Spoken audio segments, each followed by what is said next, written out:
sathandaza babugumede yebo ehambo babukhanyile sekubona ngisesikoleni number 1 ngidepende kuyena akukho la ngizoya khona because vele background yami iyabheda so uNkulunkulu wenza umusa oyisimanga umusa ongavamile wayibuyisa impilo kaBabukhanyile kule ndaba ukufika kokugula kwafika ukugula kwafika lento ethi kumina no this is the time ukuthi manje akekho ngokuzalwa ngiphuma eSwayimani ngifunde kwenza kweTSP school iphuma ekhayeni i-structure sakhona i-polygamous structure family ubaba wami ubenesithembu so i-poverty ibinkulu kakhulu so nje my father ngaleso sikhathi ke wagula wanocancer so mayigula ubaba wami beba necancer washona mayishona ke okay bese siphila ngempesheni yakhe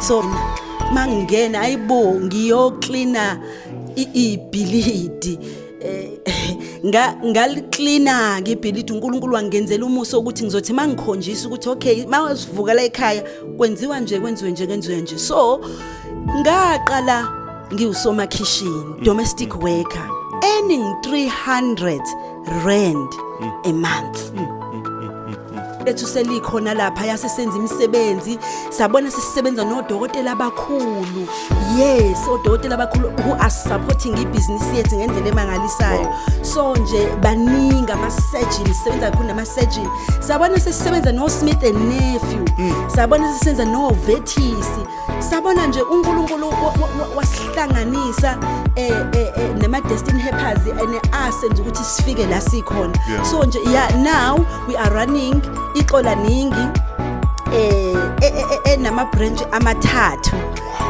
if I can say here in Pietermaritzburg in Catteridge and also in Zimkhulu and then we have the clinical rights in surrounding areas here in Pietermaritzburg actually like most of the hospital sikhona namhlanje ngihamba ne couple ebaleka kakhulu couple yakwa K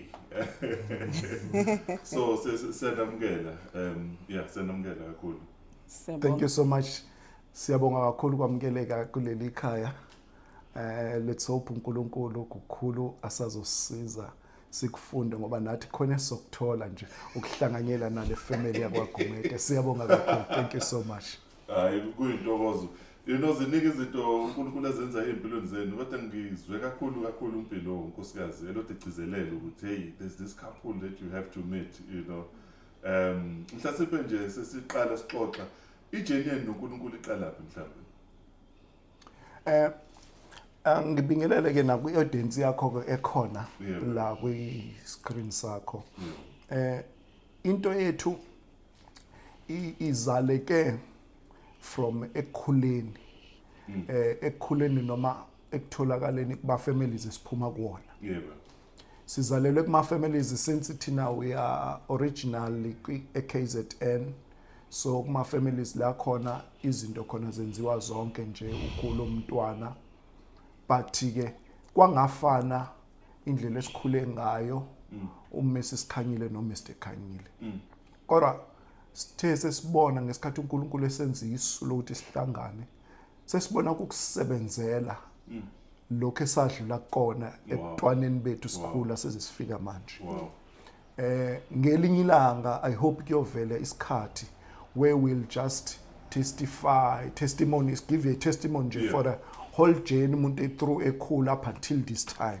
yes but kakhulu nje esifisa ukuveza kakhulu today it's why uNkulunkulu sihlangana naye uNkulunkulu besenza imanga funny ukuthi enye into omoya umuntu ahleke sesikwenza ne joke ukuthi indlela ikaNkulunkulu zisimanga yes I met uMamkhanyile enkonzweni kodwa I wasn't knew her before mangihlangana naye enkonzweni babe baningi nabanyosisi sesikhonza nabo nje bebaningi kodwa nje kwakhona lento ukuthi uNkulunkulu ayibekayo ukuthi kuyena unomunye usisi wakhe oyiwele naye ke bafane ngistruggle ngesinye isikhathi kusewuye nje lo bengibona noma kuyena uyazi ke enkonzweni kuhlezi kukhona la ama seniors akhona sezazi zonke izinto zakhona wena kusaduma nje uJesu uNkulunkulu yonke into yosayibuka uyibuka nje indaba yokuthi usashisekela. And it was early by those time ngoba bekade kula kuma 2000 phela lapha 2003 2002 so sakhula ke lapho ke ukuthi le ntombazane bakhona esontweni kungabe ikhona kodwa ngeke khona something ikuyona uzobikwa kumfundisi sina sabika kumfundisi ke ngiunderstand ukuthi ke njengamanje sekuthiwa kufuna organize siye spare yo socialize angilwi ke nezinto zabantu ngidaliwe nje kanjalo mina endlini yokholwa angilwi nento zabantu but to us thina kwakusele isitele esidala whereby you going to ukubika kumfundisi ngabeka kumfundisi nakuma elders ebandla kuthi nakho ngiwe kuthi nakho ukhona la ngidileka khona bangihlelela ke badla luckily futhi ngaba nenhlanhla mina nomfundisi umfundisi wayesemdala eyangisubmita kuyena ubaba usashona bamncane so kusho ukuthi yayingekho nalento ukuthi abuye aqondanisa abantu ukuthi hayi lo ngibona ngathi ufanele ubani lokho kubuye kwenzeke so wathatha udaba njengoba ngilusho wahlela ngendlela yasenkonzweni bangihlelela kwagcina kwenzeka ithuba lothi sikwazi ukuthi basihlelele sibonane no mamkhanyile from lapho ke nje hayi story sesingaqhubeka ke kodwa ke nje sahlangana enkonzweni angimazi before ngangamazi nje before ngaqala umbona esontweni kusho ukuthi nami eyintweni isonto engingancoma kulona ukuthi ngasho ukuthi la ngizama ngoba la ngizama angibingeleleke nawe Nkosi yami babukhanyile hayi angibingelele Nkosi yami babukhanyile ngibingelele kulesi studio sikusona abalaleli bonke mina ke nguningi Mantombela wakaKhanyile abambiza ngomam K bambiza ngomam K sechazile ubabukhanyile akukuningi sengizokusho uNkulunkulu nje waba nohlelo ngempilo yethu we original from Swayimana endaweni yase Swayimana nje endaweni nje yamadumbe bayazi kanjalo yeah so nje yeah siphuma khona originally uNkulunkulu ke nje bese shilo sahlangana ngokohlelo lwakhe hayi mina ngangikhonzela nje Nkosi yami kanti inkosi yazi kanti inkosi yazi so nje yeah sahlangana 20 years ago yeah sesina 20 years sishadile sesahlanganiswa nje ngokumshado 20 years yes so nje siyambonga kakhulu uNkulunkulu ohambe nathi up until now nje yeah sisalapho mamukhe ngizocela mhlawumbe usiphe nje okwakho kusenhlizweni ngoba baningi usisi njengamanje abalalele asebeba nentshisekelo babona ngathi mhlawumbe obhuda benzi ngokusheshsha mhlawumbe ngaphakathi enkonzweni bayithola sebeyibona ngathi kufanele baphumele ngaphandle mhlawumbe ukuthi baqale kahle enkonzweni baseva bakwenza konke kodwa mase kufika lesi sinye stage sebebona ngathi obhuda enkonzweni mhlawumbe abakhulumi mhlawumbe igcine sekubaholela ukuthi baphule mhlawumbe lento yokuthi umuntu angazi mhlawumbe noma yini ufisa ukisho kulona mhlawumbe ukukhuluma nomuntu osemusha ikakhulukazi oyintombazane yes okay thank you so much kubaluleke kakhulu what I can say kulokho babugumede kubaluleke kakhulu ukuziphatha ukuziphatha nje kumuntu wesifazane indlela oyipresenta ngayo in the church nala uhamba khona kubaluleke kakhulu ilokho engakusho nanokuthi ke masingena la ngokwenkolo enkonzweni kufanele uma umuntu wesifazane ungangeni ngementality yokuthi hayi mina ngiyothola ngoba kuyenzeka kuyenzeka uthola ukuthi usuphakathi lithi izilenkosi kukhona abangabathenwa kukhona abangabathenwa uNkulunkulu nje angabaphanga umshado so ungena wena lithi izilenkosi ene themba kuJehova ngayo yonke inhliziyo yakho do not lean on your own understanding unganciki kokwakho ukuqonda so mawungena la ungena nje uthembele kuNkulunkulu yonke into iyazenzekela babiyeye iyazenzekela yona usungaphakathi la obhuti abenzi kancane but uNkulunkulu lithi izilenkosi konke kunesikhathi sakho. That's what I can say. Lithi yonke indaba inomzuzu wayo phansi komthunzi welanga. So yonke into yenzeka ngesikhathi sayo. So nje wena ukuthi nje ukholwe uthembele kuJehova ngayo yonke inhliziyo yakho unganciko kakhulu uqonda, then uNkulunkulu umkhwenyana uzomletha ngesikhathi esifanele. Wow. Yes. Inamandla. uNkulunkulu usebenza ngendlela ezimangalisayo. Yebo.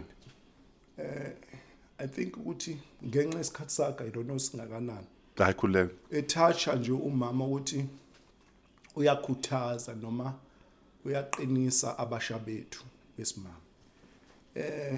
Khona izinto engidiscover noma engizizwe after.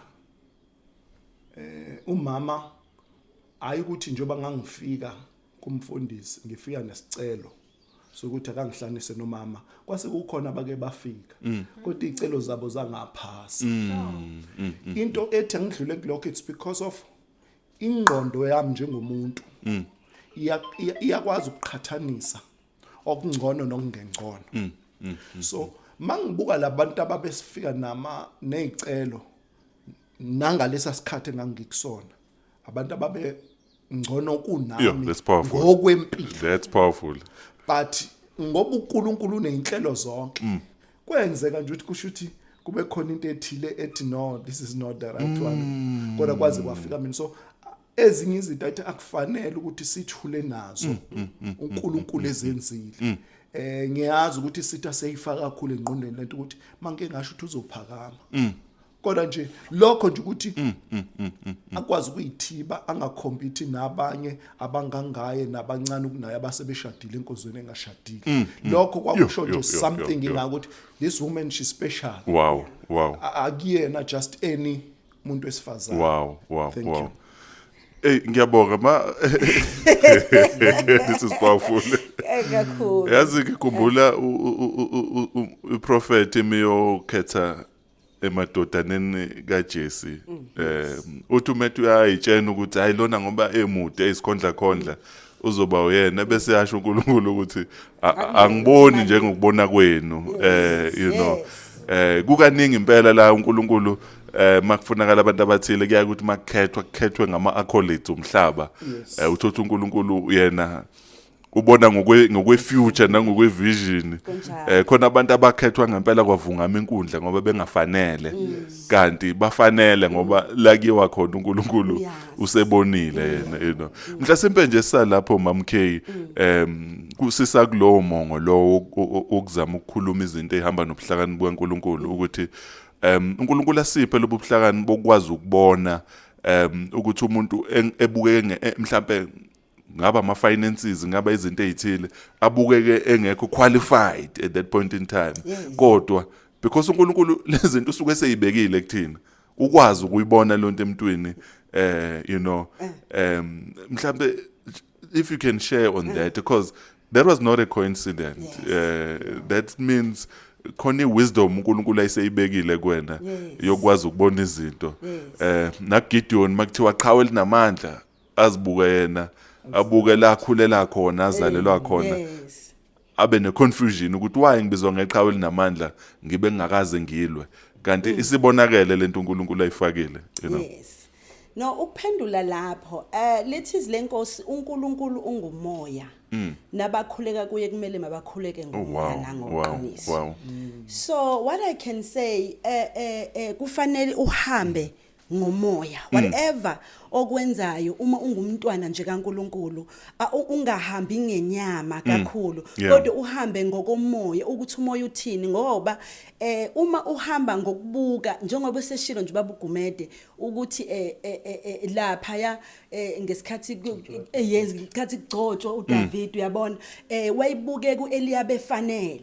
So mina I choose uNkulunkulu la engibeke khona ukuthi okay nangu babukhanyile angibheke lutho kuyena ngibheka uNkulunkulu. So when we got married Tina and to give you a small testimony ngashada sahlala ku 2-room house RDP 2-room house ngaleso sikhathi that is our testimony. So uma ngabe ene siubuka lo 2-room because usakhona siyambuka uNkulunkulu ukuthi kwesinye isikhathi kubalekile ukuthi ungabuki ubuke ngehlo lenyama ukuthi engathi khona uMercedes la, so uMercedes uzofika as long you have to be sensitive in the spirit. Or otherwise you lose direction. You have to be sensitive in the spirit. So kwabiza ukuthi ngibe sensitive, ngilalele ngizwe into mayithi cha kubucha. Ngingenzeleli, ngingabuki futhi ngaphandle ukuthi unani. Noma ngiseshe konje ene usebenza. Because in nowadays, let me say this, even imshado yethu ubona there is a lot of divorces. Ingoba umuntu ubheka ukuthi ubani unani, usebenzaphi. So lapho sisizenza uNkulunkulu, unani usebenza. Kanti lokho kumsebenzi kaNkulunkulu ukuthi how can I sustain this family? Isiphi isinto engizobapha sona ukuze baphile. Siyabonga kakhulu. Ngiyabonga inamandla kakhulu. Baba K, izwilana lithi seek first the kingdom of God and its righteousness, and all these things shall follow. Ngicela mhlawumbe in relation to lento showma, if you can just share whatever is in your heart igloko, because kuyavela ukuthi khona la enithathe khona izwi lakhe ezinye izinto zingakabe khona, but ngokulandelela izwi lakhe zatholakala seziza lezi zinto. Thank you kakhulu Mr. Gumede. This interview ngiyabona uNkulunkulu wayihlelile. I wasn't thought ukuthi ngalolu date ngiyobe ngila. Wow. Sikhuluma ngayo. Because this testimony sometimes it comes back after 2 to 3 years. Kwababe nenhlanhla ukuthi sidlule kuyona. uNkulunkulu unohlelo ngempela ngomuntu wakhe.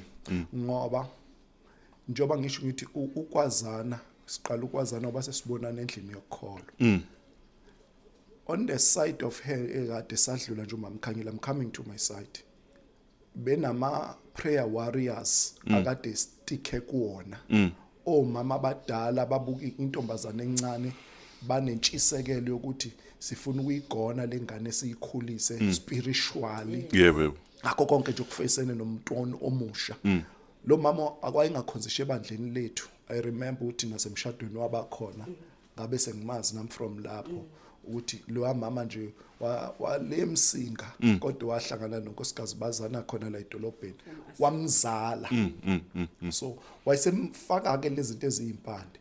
Kwase kuhlangana into ahlangane naye esela edolobheni esebenza, kwahlangana nento yasekhaya ukuthi akazalwa unkosikazi ordinary. Unkosikazi ozala uMazondi, umkhwekazi wami, unkosikazi. She was unkosikazi onesibindi, unkosikazi oyazi into ayifunayo. Kuningi sakhuluma ngayo but kolinye ilanga. But bekunkosikazi okhulekayo. I wasn't knew izinto eziningi. Kodwa I knew after sesihlangane naye ukuthi waconfirmwa uyena umkhwekazi wami na umshado ukuthi this is the one. So wayihlala ke ku spirit ke kakhulu nje ekholwe nje nasekuthandazeni. So I went to my side ukuthi angikwazi ukudla amandla kaNkulunkulu ngibonile wasebenzisa la ngangazi khona ukuthi mina what they planning, what they doing, kodwa mase ngihletse ngizwa ngoba kwathi noma sekufika isikhathi la isedlule khona emhlabeni kwakhona okunye okungithusayo ukuthi lo nkosikazi kwakuwumunye unkosikazi ohlukile emakhosikazi namanye engangikwazi ngoba wakhuluma into yakhe yokushona engakafika ukushona. Eyikhuluma kodadewabo kuma relatives. So ama relatives asekhuluma ngesikhathi ebona kwenzeka. Ayikusho engakutshelanga undodakazi engangitshelanga mina. Bathi wayishilo. Wathi khululekani noma ngiyafika nisonke izandla senginayo indodana mina iwele likaningi. Wow. uNkulunkulu wengohlelo lakho asihlelela nje ukuthi awenze umsebenzi wakhe ngendlela esasinamandla ukwenza ngayo. Wenzeka kahle kodwa bathokoza bakuba babekhona.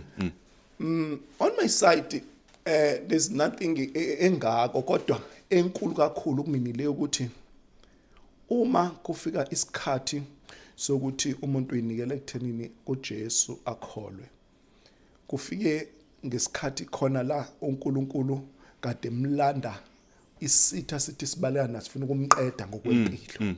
So ukukhulu umfana zama ngayo yonke indlela ukuthi sifuna ukudestroy ngempilo yakho kuze kufike isikhathi webhayo uNkulunkulu eba nomusa ungena endlini yokukholwa. Mangingena endlini yokukholwa into engaba nelakhi ngayo ukuthi abantu engabafica endlini yokukholwa ngafica abantu abaright. Ngoba nowadays kuyenzeka umuntu ahlatshwe yizwi sishumayela senza zonke izinto kodwa mayisefikile ngaphakathi isitha ngoba sesikwazi ukusebenza ngaphakathi senza indlela ethile ukuthi akangasondelani nalabo abantu abazomdonsa ngesandla bamkhulise bamsize endleleni abanye simsondelanise nalomuntu othi mayifika khona vasane enza ukuthi akuchitheke nalokho bese kukhona.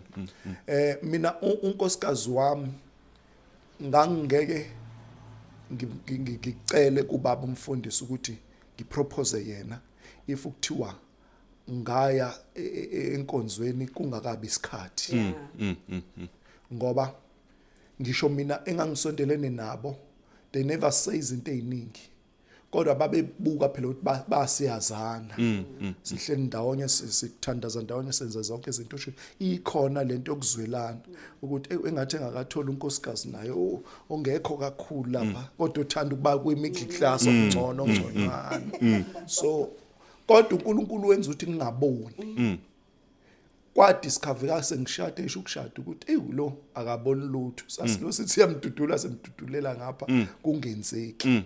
So into ke yokuhlangana kwami noMantombela kuningi izinto esengayiprove ngayo ukuthi la kwakuyisandla esinamandla kwadlula ukuhlakanipha kwami nokwazi kwami khona ngoba kuningi okwangenzeka ngalesa sikhathi okwangenza ukuthi umuntu agcine echoose bese choose wrong.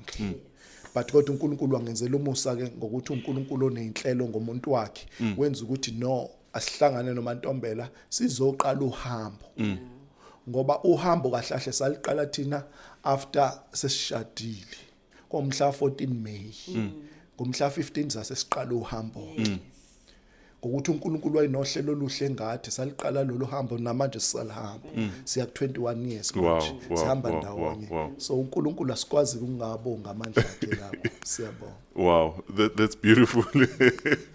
yo inamandla sesizogoqa sithole kabanzi story sika ma esazi kahle mhlophe futhi ukuthi asihambe sodwa sixhumene you know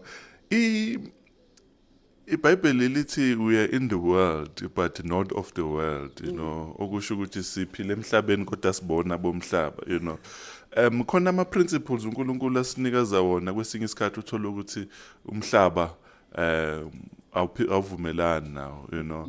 Kwesinye isikhathi khona izinto I'm not picking on i-tribe yethu kodwa kulula kwesinye isikhathi ukuthi ngindoda yomZulu, you know. Kwesinye isikhathi kuyaye kusho kanjalo uthola ukuthi sekukhona izinto ezophoqozeka engahambi ngendlela uthola ukuthi uNkulunkulu khona isibuso esafuna ukusiletha la ekhaya esiletha khona ezinye izinto afuna ukuyiletha ngomama khona izinto azoyiletha ngobaba uthola ukuthi kwesinye isikhathi uSathane uyakwazi ukuthi akudunge lokho kuthi kuyisibuso sokukuhle kugcina sekungasakwazi ukuthi kwenzeke. Mhlawumbe bengizocela nisha ama thoughts around that because I know uNkulunkulu njengoba nisebenzisa eziteam ukuthi mhlawumbe izinto enibuka ungazi ukuthi ukube beningabambisene bengeke ikwazi ukwenzeka njengoba sezizinhle manje ukuthi bengeke ikwazi, you know. Yeah. Ukudlulisa nje ithought yami la kulokho kunale story ebengifisa nje ukudlula kusona ngoba sithintile impilo yethu before sengika nursing, okay. uNkulunkulu lithi lenkosi his thoughts are higher than ours. Indlela zakhe ziphakeme kakhulu. So uwabona ukuthi from ifamily engiphuma kuyona angeke kukhonakale ukureach destiny yami angibekele yona. So uwenza ngendlela ukuthi ukhona kodwa engizomletha your partner. Ukudlula nje ku story esababhlungu babukhanyile ubabukhanyile uke wagula. Ngaleso sikhathi wayesengiqalise nursing school mina ke ngifunde nje yonke into enginayo ngifunde ngumusa kaNkuluNkulu because you private. So uma ngisengiqalile esikoleni kwafika isikhathi la agula khona kwacaca ukuthi no. Yeah. Kwasho ukuthi I have seen this. Let me touch this because ukhona ozosizakala. Yebo. Khona lento ekuthiwa ukhondolo. Into eyenzeka iphinde yenzeka. So I have seen my sisters abadala unginami ashade adlula umkhwenyana and kwakwenzeka sure ukuthi mayizodlula umkhwenyana udlula umntwana omncane. So mina ngalesikhathi sifike lo yilesi sikhathi uOphe wayeba 7 months umntwana wethu lo. So uNkulunkulu ngambona intervene ngendlela eyisimanga. One kunomesisi Nzaca, umama Nzaca ngiyamthinta nje ngoba ubaluleke kakhulu nathi kujourney yethu ohambeni lethu lo athi ayengiphambanisa naye. Ubaluleke kakhulu. Sathandaza babugumede. Yebo. Ehambo babukhanyile. Sekubona ngisesikoleni number 1. Ngidepende kuyena akukho la ngizoya khona because vele background yami iyabheda. So uNkulunkulu wenza umusa oyisimanga, umusa ongavamile, wayibuyisa impilo kaBabukhanyile. Kunomunye nje umzalwane engizothanda futhi ukumthinta ubaba uNgcobo. We had no, you know, what I can tell abalaleli uNkulunkulu ubanzi. Kunomzalwane mina I know ukuba ne-medical aid ngingenayo. uNkulunkulu athinta umzalwane uthi hayi uzohamba nge-medical aid. Ngizomkhokhela. So ubaba uNgcobo loyo ubaba uNgcobo ubaba khona Ngcobo. So uNkulunkulu kunabantu ababeka surround you abasebenzise abantu bohamba your destiny helpers. So yeah ile siyathanda sihambe sibuye sibuyele emumva ukuthi sabona uNkulunkulu efika sesibona ukuthi hayi ubaba uKhanyile kusho ukuthi le yanto lebilokho yenzeka kosisibami isifikile. Bathi into engama ngayo faith. Wow. Ngama ngokukholwa ngathi Nkosi anginayo imali yokuqhubeka ngifunde kodwa ngithemba wena. Umyeni wami uyagula manje kodwa ngithemba wena. Ngibonile kwenzekile uma ngibuya I don't know why I'm so deep now. Please. Ngangibuya kwenye inkonzo but I think the Holy Spirit is just want ukuthi sizwe lento. Ngangibuya kwenye inkonzo eyayisembali ngaleso sikhathi sasingenayo imoto ne. Sasingenayo imoto sihamba ngenyawo so ngihamba nabazalwane. Uma ngihamba umoya ingcwele akhulume ngiyiphakathi ekhumbini athi thandaza because uzongena emlilweni. Like you know the voice just I'm like umlilo babhizi sesiyabuya bayaxoxa la ngaphakathi but mina ngilalele lento ina njengoba ngishilo eqaleni kwe-interview ukuthi it's very important ukulalela. So ikhuluma nami lento babugumede ngize ngiyongena kuThurumu wethu. Uma ngiqala nguvula umnyango ithi lento ngamukele kabusha ngoba uzongena emlilweni ongidingayo kuona. When I ask what kind of fire angizange ngithola impendulo kwathi nyampo kwane silence. Uma ngena bese ithinto uzongena ngaye. Angithi uThurumu bazalwane na so ngiyakhona ukumbona. Ngimangena nje ikhishi lethu nangiya yathi uzongena ngaye yathi ngamukele kabusha. Then there was a song deposited in my spirit ethi Holy Spirit I welcome you today. Then I have to sing that song. Bese ngimcela sithandaze.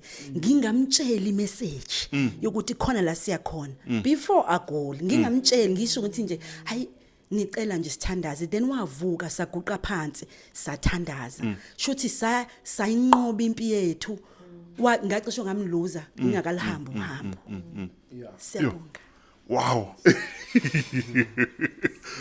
Ngicela ushare lapho babukhe ngoba ngicabanga ukuthi sure you know sizoqhubeka nayo kanje le interviews iphela ngeke ngisashintsha islot sohamba nje nayo ngoba ngiyayibona ukuthi ibivese idinga ukuthi ibe kanje. Siyabonga babukhe. That is powerful. Thank you so much for ithuba. Into ekaNkulunkulu vele isihlizini nohlelo lwazo. Asibonke baba ukuvula ama platform afana nalawa. Yebo. Especially ama platform afana nalawa siyamkhola uNkulunkulu ukuthi unenjongo enhle ngawo. Yebo.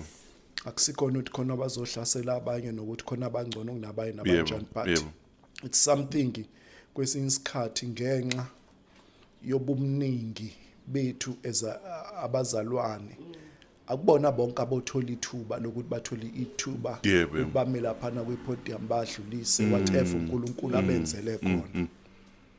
So into yokuhlangana kwabantu ababili abathandanayo I realize later ukuthi ayiyona lento umfana asuke icabanga sisekubhukudeni That's powerful. mabe nisekwaluseni nisekwaluseni wherever lansoni khona nikoshisa inyama nisemabhishini lapha ayiyona lonto ngiye ngishare ke nomama ngithi mina I was got a dream nje ngingimfanya nemncane because of angumuntu othanda ukubuka ama surroundings ngithi mina uNkulunkulu angilinde into eningi umuntu wesifazane ngothola na umntwana uyena engoshada naye kwakuyilo nto nje ingibusa mentality ay ngakhula njengomfana ngibusa lonto ukuthi ngingathandi lento ukuthi yabo bakubena abantu abangaphandle wele kuNkulunkulu wanomusa ke wayenza indlela ukuthi kugcine kufikela la kufike khona ke mayiseqala lolu hambo ke sesihamba ndawonye saliqala thina siliqala phansi sobabili engicabanga ukuthi okunye ke lokho okusizayo kakhulu kulolu hambo ukuthi into esuke ikhona ujeko sendlini isipune esendlini into esazi siqale sisobabili so kuyasilekelela ke kakhulu lokho ngesikhathi kufika ngibwela kule ndaba yokufika kokugula kwafika ukugula kwafika lento ethi kumina no this is the time ukuthi manje I can go ngiyaqala ukuthola umntwana wentombazane angimthandi angazi kanjani namhlanje use tertiary namhlanje kodwa ngabona uNkulunkulu engenza ngiba close kakhulu kuyena ngendlela ukuthi even isekudlulele osizini sesiqhubeka kanje wenza uNkulunkulu ukuthi asiqale nayo icrash uzophuma grade 12 akayazi ukuhamba public transport wazi ukuhamba nobaba wakhe so into ke yonkosikazi uMam K uMam Zaca into le edinga abazalwane ngiyithanda ukuthi ngithi into ukuthi uNkulunkulu akasiphihlo likamoya sikwazi ukuthi mesebe nehlo likamoya sithi ukunciphisa kakhulu kuloko kade uke wakuthinta baba Gumede ukuthi inyama yethu nje sidalwa sethu ingqondo yethu siyathanda ukuqala izinto ngokubuka ukuthi uhlala lapho uhlala ePelem okay uhlala eHilton then there's something angayisho kuthina kanti uNkulunkulu kuyenzeka sosumuntu kaJika Joe John Doe abeka into yakhe phekwakhe so wayibeka ke lento leyo umthandazo njengoba de senke ngasho umama uthi waba nenhlanhla ekukhuleni kwakhrunywa umkhwekazi othandazayo kanye nelokhuzana nomama ahlangana naye lapha emsebenzini noma mzacasha ukuthi into omthandaza into yabo ukuphila kwami mina kwaba sezandleni zikaMama Khanyile noma Mzaca ngoba mina ngase ngiacceptile ukuhamba but bona kwavasane kwakuthi bona banqaba banqaba kanjani ke lapho Mr Gumede banqaba ukuthi kufezakalizwe alikhizwe elisezwini lenkosi elingafezeki bazalwane mina izinto eziningi ngiyibone lapho ukuthi alikhizwe lapha neli just for ukuthi ligcwalise iBhayibheli wow that's powerful if izwi likaNkulunkulu lithi isixuku sasemhaqe uJesu ngendlela ukuthi kwakufully packed ihola ekuyona so ingekho indlela okusondela kuyona kodwa kwakhona abakhathazekayo ngokugulayo wabo bathwala bavule iroof kuthiwa ngesikhathi bevule iroof akukona ukuthi bavule iroof bamnikela kuJesu kwamphila kodwa ukuvula kwabe iroof ebona ukuvula kwabe iroof laba babephethe ogulayo powerful uNkulunkulu wavasana wathintwa yilaba bamthwele kwenzeka isimanga waphila umuntu so mina ke ngufakazi walelo verse ke mina ngiyiphilelanga ngiyazi ukuthi sidalekile ke thina ngalendlela yethu sabantu besilisa ezinye izinto asithanda ukunika icredit waste Joe very true so I mina ke ngengeka ngikufihli lokho mina I come back because of ama surroundings if they were never close to me mhlambe ngabe kudala ngahamba mina ke ngumuntu othandayo ukuthi labantu besifazane bavela ukuthi noma kuwena osukubuka noma useceleni uma kuwena benga add value kuyona mina ba add a lot of value that's powerful kumina that's powerful so ngifuna ukudlula nje kancane ke la ekuthenini mina umkami she done a lot okulukhuni ukuthi nginga expect ukuthi angakwenza undodakazi wami mhlambe emzini yakhe mina umkami nezinto engiyithenga mina nani ngayithenga kodwa ayisebenzisa ama seyifikile umkami uNkulunkulu umbusise ngokuthi unkosikazi lo wezakha uhlakaniphile unkosikazi wami mina unganginikeza manje 1000 rand unikeze no 500 rand ubuye kuthina after a week or 2 weeks mina mhlambe ngobe sengisele no 50 rand uthi uyakuyena uthola ukuthi yena mhlambe yakhe sizalithi u700 wow indlela uNkulunkulu ambusise ngayo wisdom eningi nendlela yokhandlisha izinto more especially kuma finances she's very good so ezinye izinto ezinjenganalezo ke uNkulunkulu uyafuna siveze wow uke wathasha nje ukuthi khona izinto thina sizisuppressayo sizivimve because of ziqhamuke ngomuntu wesifazane yeah mawuke waqala nje ungena emshadweni wangena emshadweni wasubuka upartner wakhe as opposition I can bet you I can guarantee you won't go anywhere wow ngoba impilo nje balibalele namhlanje kusasa iwedi izobe lishintshile liqhubele so if uke waqala wambuka as opposition uzoba ngoba khona izinto uNkulunkulu azofuna ukuthi azophakamisa ikhaleno ziqhamuke ngomama kodwa wena because of uhleli kulesihlalo sokuthi awihle yeah ube nenkinga wow mina ngisafunda namanje kumkami yazo stay 20 years mase ohlala kodwa khona izinto engisayifunda khona izinto engisarepenta kuzona uNkulunkulu ukuthi I grew up ngibuka izinto kude ngoba mina ngikule generation efunda izinto ngoba sewushayise kodongweni asibanga nama mentor thina yeah akekho umuntu asifundisa impilo mina ngifunde nje unkosikazi wami ukuthi lento yokuthandana mangase siyenze njengokusho kombhalo so yakude kabi si understand ukuthi uma babukhanyile proposal mamkhanyile bavumelana akafundi babukhanyile ukuthi wena mamkhanyile ukuze uthande umuntu oseduze wakho umthanda mangabe ukuthi wenze njani ukuphilisa kanjani wenze njani ngoba ngesikhathi mina ngimfuna ukumthanda ngendlela ethandwa yimina yomuntu wesifazane samoya samawi izomlimaza excuse me ngoba akalindele yena lendlela le unendlela yakhe enazakela isithombe sakhe somkhwena wakhe ukuthi mina umkhwena wami ngiyamthanda menze nje mina ngikhulele emakhaya angiyazi into zezimbali so lezi zinto zezimbali mangabe ukuthi ulokho eveze style sothi uyayithanda mina kodwa lokho ngibhekale uyabona sengiyamlimaza partner wami ukuthi lento yohamba iyadinga ukuthi asingabuka umuntu eze opposition kodwa sitheni sofundisana indlela sihambe ndawo wow there are a lot of things ke ngingayimenshina kodwa nje I like ukudlula kulena esobala ukuthi thina besingazi nendaba zama birthday ukunaza kodwa the time uNkulunkulu mase kusondezela umuntu wesifazane usekufundisa nalezo zinto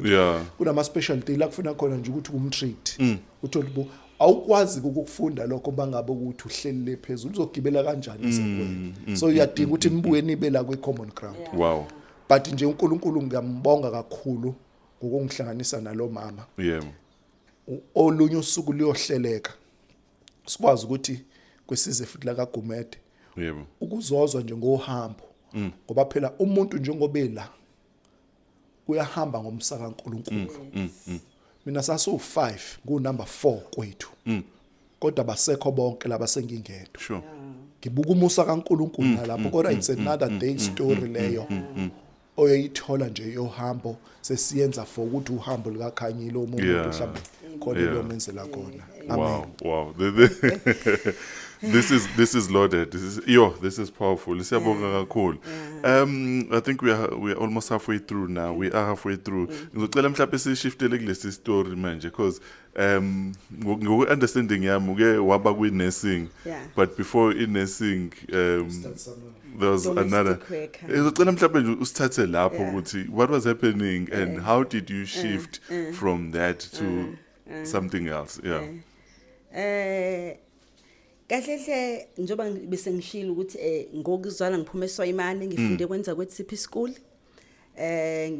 ngadlulela amabanga aphezulu eSwayimane high school and then uma ngidlula lapha ukusho ukuthi ngenxa yokuthi isimo ekhaya sasingekho right I try my best ukuthi uma ngika matric ngisebenze kanzima mina ke ngiphuma ekhayeni i-structure sakhona i-polygamous structure family ubaba wami ube nesithembu so i-poverty ibinkulu kakhulu so nje financially bekunzima kakhulu ukufika ke kaNesingi ngithema ngiqeda ugrade 12 kwasho ukuthi ke akusekho kuya phambili my father ngaleso sikhathi ke wagula wano cancer so mayigula ubaba wami beba ne cancer washona mayishona ke okay bese siphila ngempesheni yakhe so manje akusekho lutho ke manje esizophila ngakho kwaphoqeleka manje ukuthi okay nanguma unkosikazi wasemakhaya uhlele emakhaya anginayo usisi ene omdala osebenzayo kwafanele ngiphume ngiyofuna umsebenzi story sami side kakhulu abaziyo lapha mawudlula emasukwane kwakunendawo nje lapho kwakuyindle emhlophe kwakuneqashi saqasha khona ngahambe ngifuna umsebenzi ngathi ngisaphume kanye nje eMountain Rise ngathi mangithi nje Mountain Rise ngafica la hayibo ngamemeza ngangiphethe iID ngiye babuye uNJ Sithole mayethi ngangikhala ngiphethe iID ngihambe ngithi I want work ngiyayikhumbula nami ukuthi ngiyayikhumbula ngimncane ngiphethe iID nje kuyinto engiyazi ukuthi kufuna uyipresent ngeID ngithi ngifuna umsebenzi ngihambe ngishaya amabheli emajaldini ngathi uma ngingena kuleli jalidi la vele ene lo mama ene wehlisa umoya ngeke angifuna ukucategorize ukuthi uyiluphuhlanga wehlisa umoya wathi ufuna umsebenzi umncane kanje ngathi yes wangibuka wathi come in ngangena mangena ayibo ngiyocleana ibhilidi ngaliklina ngebhilidi uNkulunkulu wangenzela umuso ukuthi ngizothi mangikhonjisa ukuthi okay mawasivuka la ekhaya kwenziwa nje kwenziwe nje so ngaqala ngiwusoma kitchen domestic worker earning 300 rand a month yeah earning 300 rand a month. Sure. So ngangithi uma senguthola lo 300 ngingagibela ukuyekhaya kufanele ngithenga impuphu bluebird ne long grain ngalezo khathi ngihlanganisa ukudla bese ngime emateksini kaSwayimane ngithenga isithi ngoba uma ngeke ngagibela nami lo 300 vele uzophela nami ngihamba ngizobuya ngani so mase ngiyakuphathisa ukudla sengoza ukuthi kufikile nithi hayi kufikile ukudla ukuze ifamily yami isupporteke umanje ngoba esedlulile ubaba. Sure. Yeah, that was my journey. So ke up until uNkulunkulu azangenzela umusa ke ngathola ubabukhanyile sahlangana nobabukhanyile he was my destined helper ukuthi okay uzofunda. Kodwa nje ijourney yami ithi nje ngaqala lapha from domestic worker. This is an amazing story. Yeah. That go through today. Oh, okay. Yazi kumnandi kuba ifamily. Yeah, so ngithe mase sengisebenzile ke la hey futhi before even that ene mangithi ukubuyele emumva kukhona la ngiqale ngasebenza esitolo nje ngangisebenza u7 days engabona ukuthi ayikho ke ngempela lento ngangisebenzela nje abantu angigebona bala kodwa nje esitolo u7 days ngabona ukuthi la sekubheda kakhulu 7 days akho ngisho ioff ngihola 150 ke lapho ke ngangihola 150 hayi uNkulunkulu ke wangenzela umusa ngathola la ka 300 ukusuka kwami la ukubeni udomestic worker ngadlulele ecathulweni njobe seshilo babukhanyile kunendawo lapha ekuthiwa Manchester ekuthiwa ekhwela footwear nakhona ngangihamba ngifuna umsebenzi ngibona abantu bemile ngigijime ngiyekhona ngifike ngimi babizwe ngisale ngathi uma ngiya kwenye ifem kwaqhamuka intombazana enemfishane yafika nje yangibiza yangisondeza angizwa ngisho ukuthi thini I never worked in the factory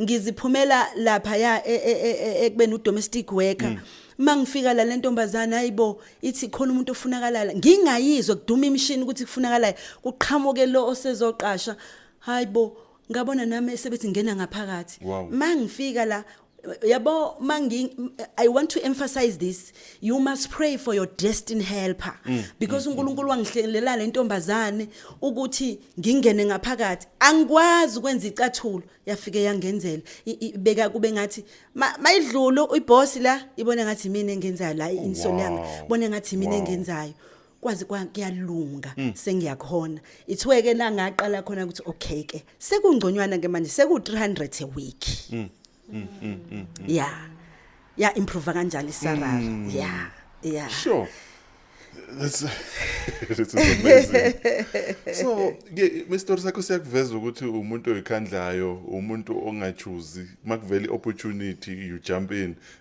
okuyinto engicabanga ukuthi abantu abasha leni izoba guqula kakhulu you know ukuthi bathembe uNkulunkulu ukuthi kulawo ama opportunities umuntu nje angahlala asonge izandla ayitshena ukuthi ulindele ama opportunities athile kuba ukuthi mthemba uNkulunkulu ngalokho akuletha ngaleso sikhathi you know when it comes to ama opportunities and umuntu ole opportunity uyikhandle ngisho ngathi mhlambe awunelisekile ngeholo kodwa ube nalonto ukuthi you know uyazinikela i-story is powerful kakhulu leso so and then I believe from le msebenzi wamuvela kwi-nursing yes how did that come about kwi-nursing ngangithanda inursing kodwa amandla engekho yebo so kuthe kube kune Midland School of Nursing la private bese nje ngifaka kubabukhanyile ukuthi hey babukhanyile yazi ngiyafisa ukuyokwenza inursing mhlambe impilo yethu ingangcono hayi ubabukhanyile bese enginika indlebe angilalele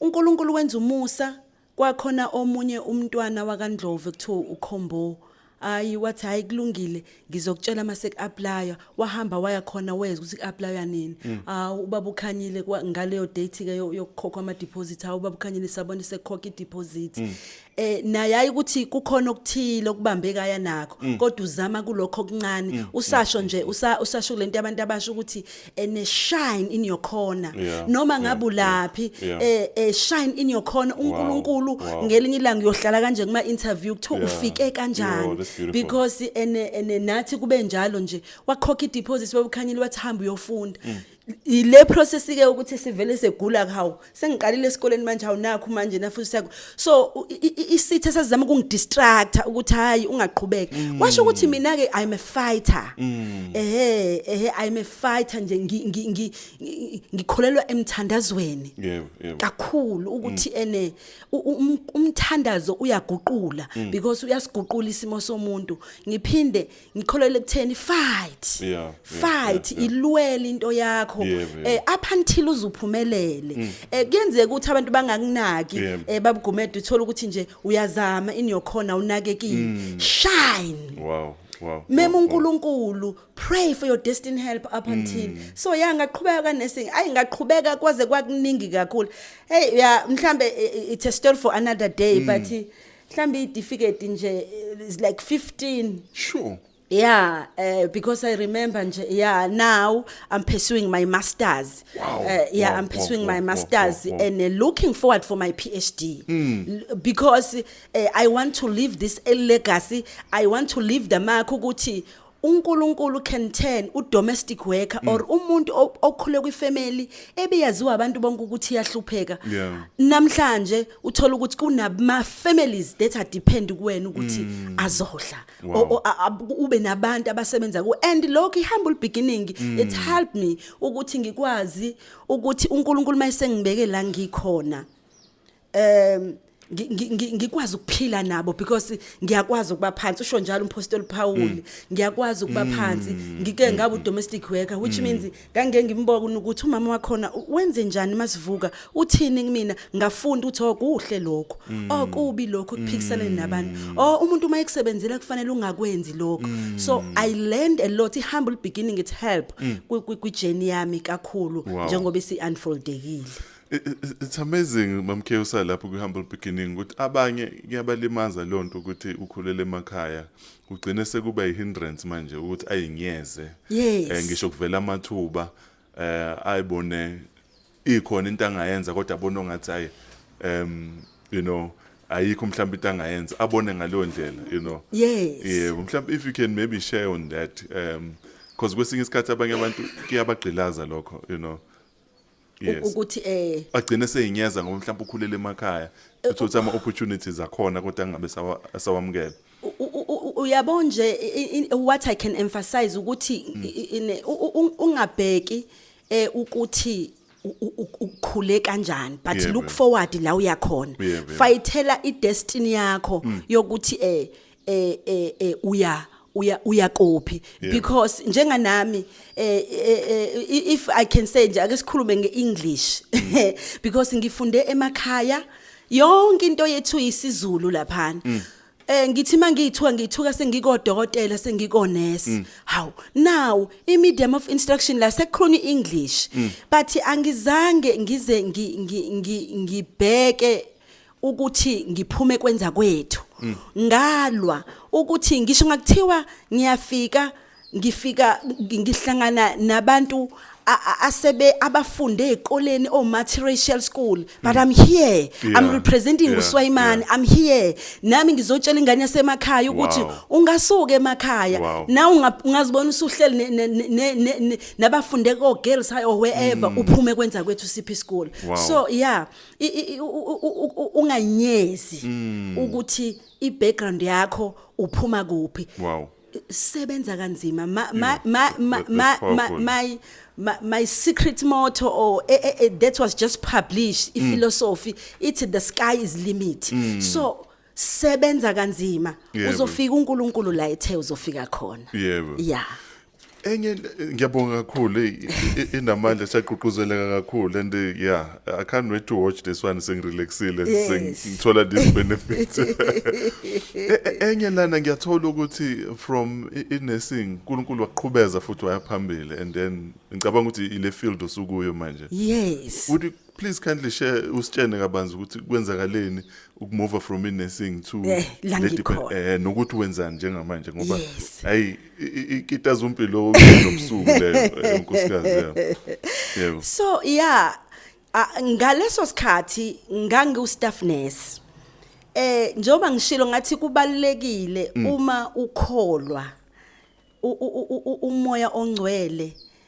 umlalele kakhulu kwakhona nje into esho kumina because ngangine belief yokuthi uNkulunkulu njobe sibeke nobaba ukhanyile njoba esibeke nobaba ukhanyile kukhona la siyakhona yebo so it was 2012 saphinde sakholwa so impilo yethu nje thina iwukholwa impilo yethu nje thina iwukholwa okay I'm not sure if I must just go through ukuthi ngistadishe kanjani nje yeah kodwa ke mhlambe futhi sophinda sithole elinye ithuba lokuthi nje si unfold yonke into wena ungakushare okunye but we'll definitely make esinye isikhathi ngoba ziningi izinto kakhulu yeah abantu baningi basazobenefita kakhulu yes yeah so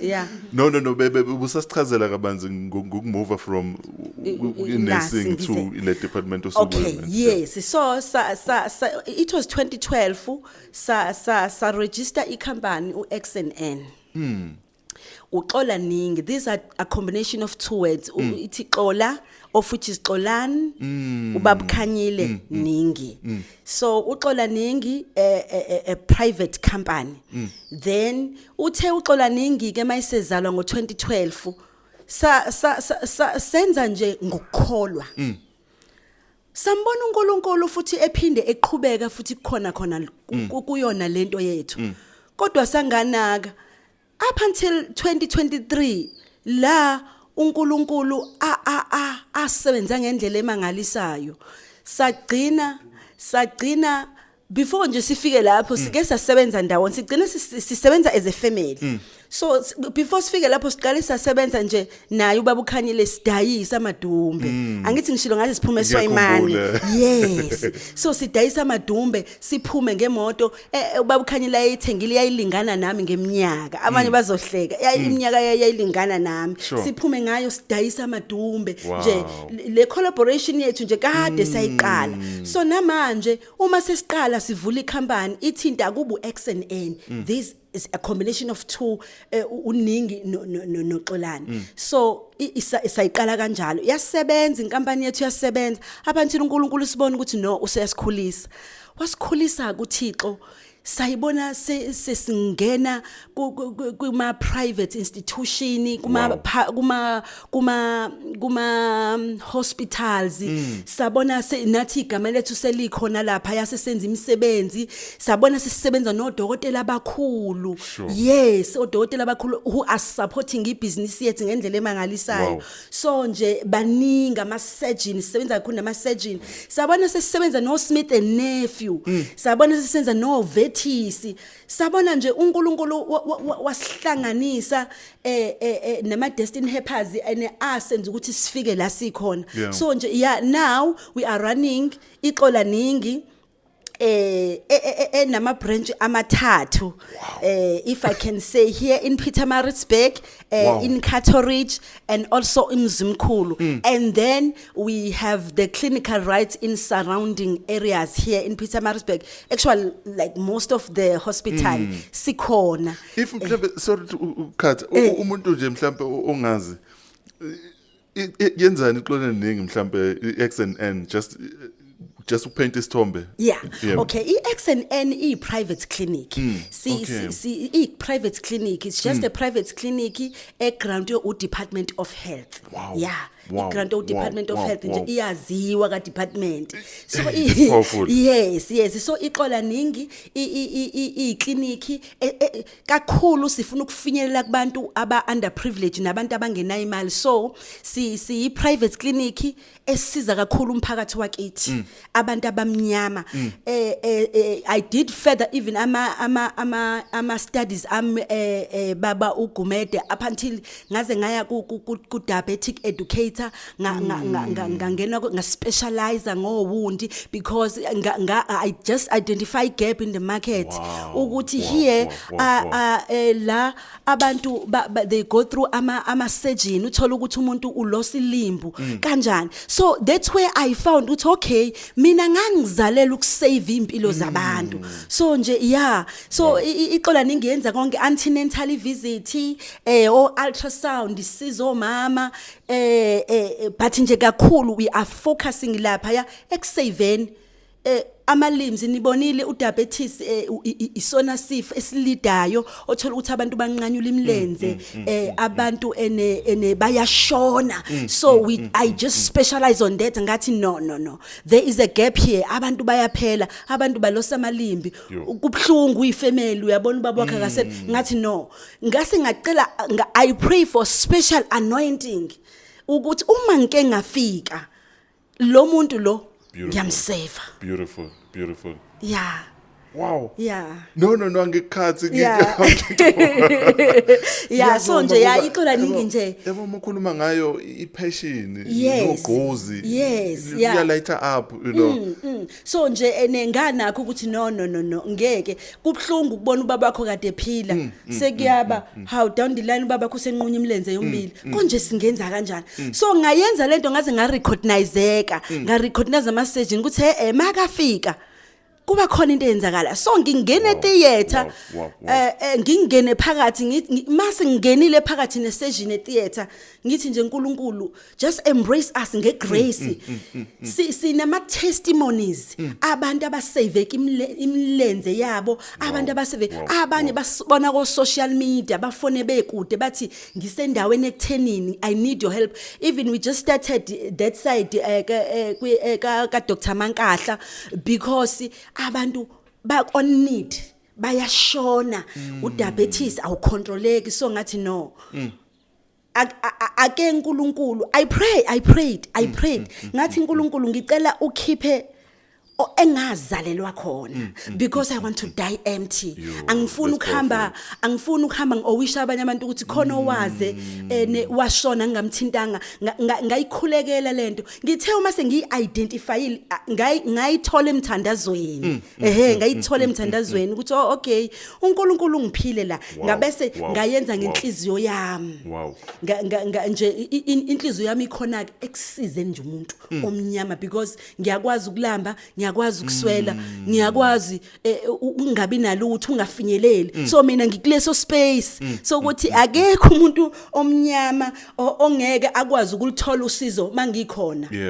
uNkulunkulu nje makangiphe nje ukuhlakanipha just a wisdom then basizakala abantu bakithi basizakale. Yo. Sesizogoqa. This is amazing. This is powerful.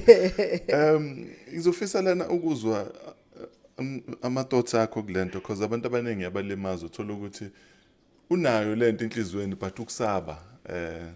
uNkulunkulu mezothuma uJoshua chapter 1 usuku udila nalonto ukuthi ungasabi, be strong and courageous. Be strong and courageous, lento engicabanga ukuthi ngeke ngayichaza ngayibuza futhi phambilini kodwa sengifuna ukuyizwa manje isikhuluma ngokusaba ukuthi uNkulunkulu uyakunika imission kwesinye isikhathi ama gift nama talent njengobusho you wanna die empty. Ungikhumbuza uMiles Monroe methi emathuneni ku reach ngoba abantu abaningi bafebe ngayifezanga izinto zabo kodwa uma usukhuluma ngalendlela yokuthi uyasaba ukufa nezinto oyikweleta abantu ngizofisa nje kuleyo ukuzwa umbono wakho ngalento yefear egrip abantu where kwesinye isikhathi uzothuswa ukuthi sengise theater manje khona lento abayibiza ngeimposter syndrome. Maybe I don't belong here, what am I doing here, but uyabona ukuthi uNkulunkulu uyakwenzisa lezi zinto,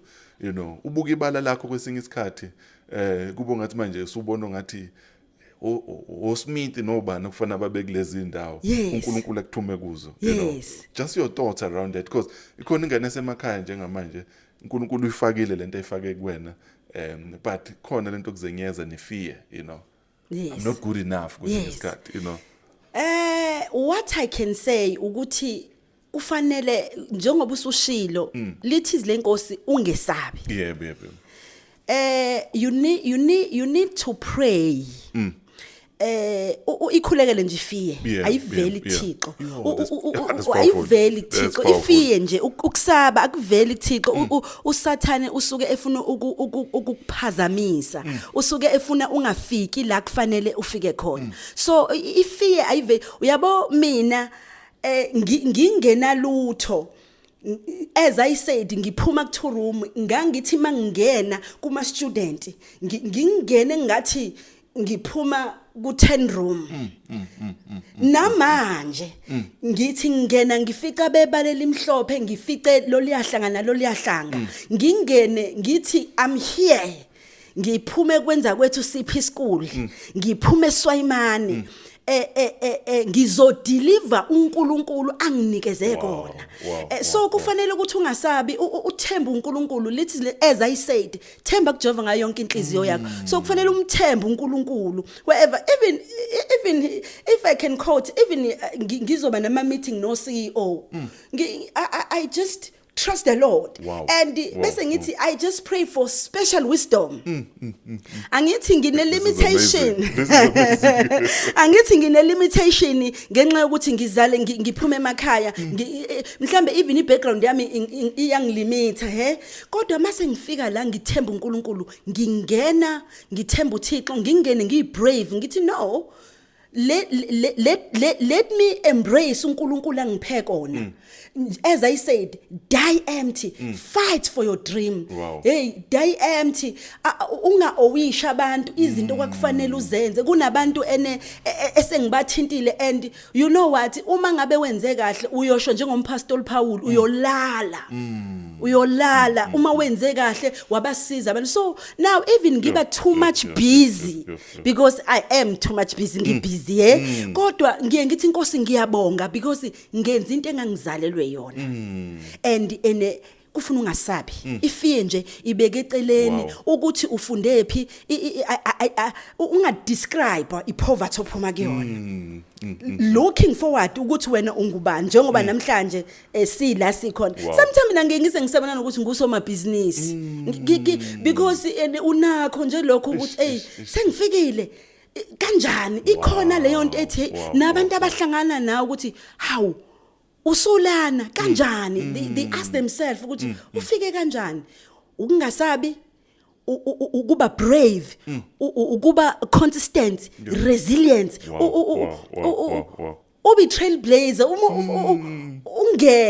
ungene la kusho khona ukuthi ayangenwa la kodwa ungene uzethemba because abanye abantu balahlekelwa ukuzethemba nje ukuthi hey ngeke mhlambe ngeke ngikwazi ukukhuluma or whatever no I for whatever reason ayingakuvimbi ukuthi die empty ushiye uNkulunkulu into ayishilo ngempilo yakho because izwe likulindile someone is waiting outside as they watch this interview khona ongazi ukuthi ene uNkulunkulu uyakwazi ukusave umuntu from ephuma deep rural areas kodwa namhlanje ngiphakathi edolobheni ngihlangana nosomabhizinisi osisinompilo ama accountant ethu uyayibona leyo nto so nje uNkulunkulu is amazing futhi nje kufanele ungasabi that's what I can just ngingasho njalo nje ungasabi siyabonga I know this is powerful kakhulu within nje 1 minute sobe sesigoqile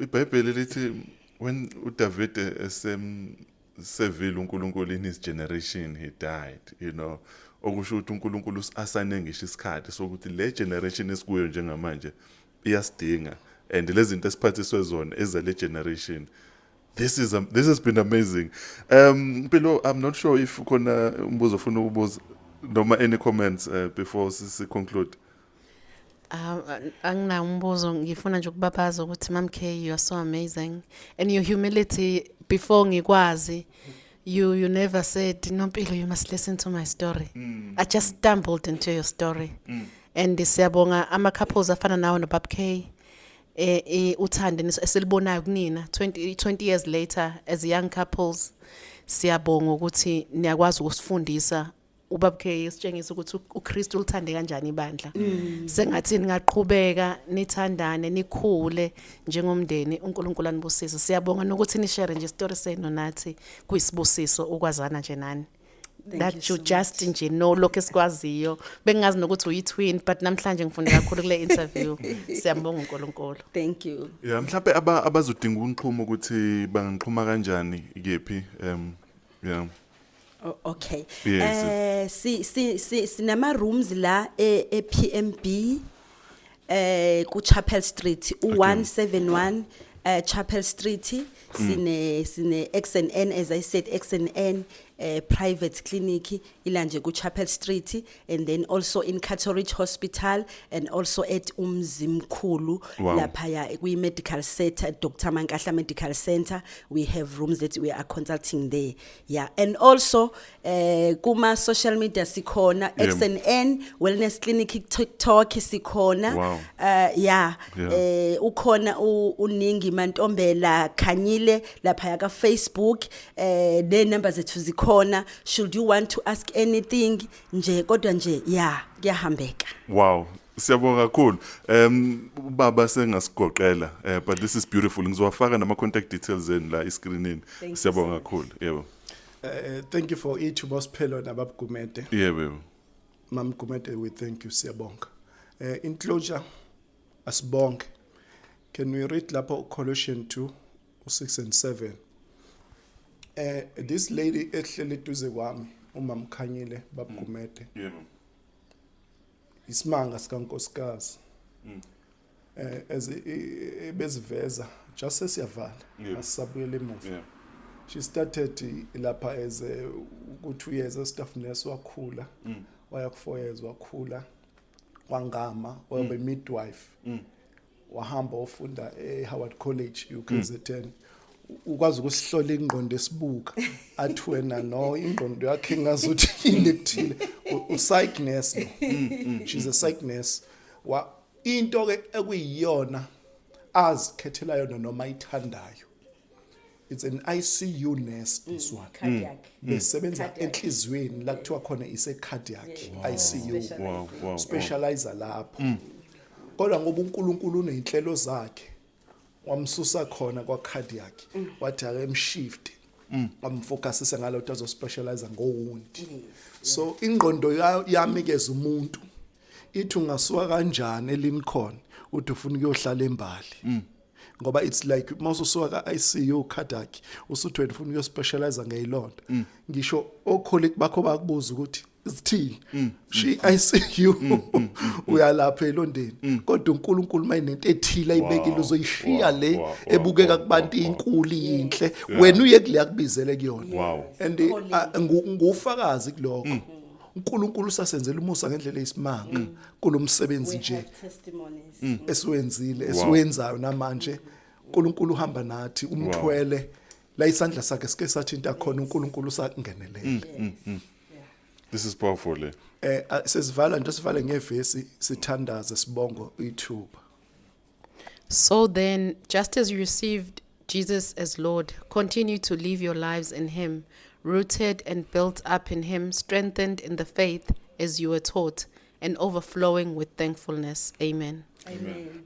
Lana ke njengoba umama Gumede esasipha lelizwi into engayenza ube umphako osizile thina kakhanyile ukuthi whoever ozofinyelela le broadcast kuyena uma angasenze sure ukuthi whatever akuzamayo empilweni nakwenzayo ekuphileni enze sure ukuthi uNkulunkulu is Christ centered everything ayakhele esisekelweni esingoKristu ngoba uma ulizwe lesithi uma konke okwenzayo kwenzela akukho okungeke kwenzeka akukho ngeke kwakunqoba. Wow. Ngoba phela njengoba kade uthinta nje babugumede iba khona nalento kuthina as blacks ukuthi we are fear lababohlangu oluthile. But that lady next to me he just went to la khona kwakwama white kuyena kuphela ama Indians ayo 3 kuma PPs ama private nurses esaqala nje efuzula iphupho lakhe. Into wawuvana uyibona ungena angifanele ukuba khona kodwa waphikelela namhlanje uNkulunkulu sithandaza umthandazo ohlukile sithi uNkulunkulu mangabe bekhona o medical clinic abaqalanga bebangaka mabe bengaka bekhona o St Anne's abaqalanga bengaka uNkulunkulu sisalindele ukubona umsebenzi wakho ngoba konke sikwenzayo simema wena siyamkholwa kuNkulunkulu ukuthi kukhula sazokwenza in Jesus name. Amen. Ngiyangivale kanjalo ukuthi God is love. Thank you so much for this and God is definitely going to impact impilo zabantu. My life has been impacted. God is love. Thank you so much for everything. Siyabonga kakhulu. Thank you so much. Thank you so Pleasure. much. Thanks. Wow.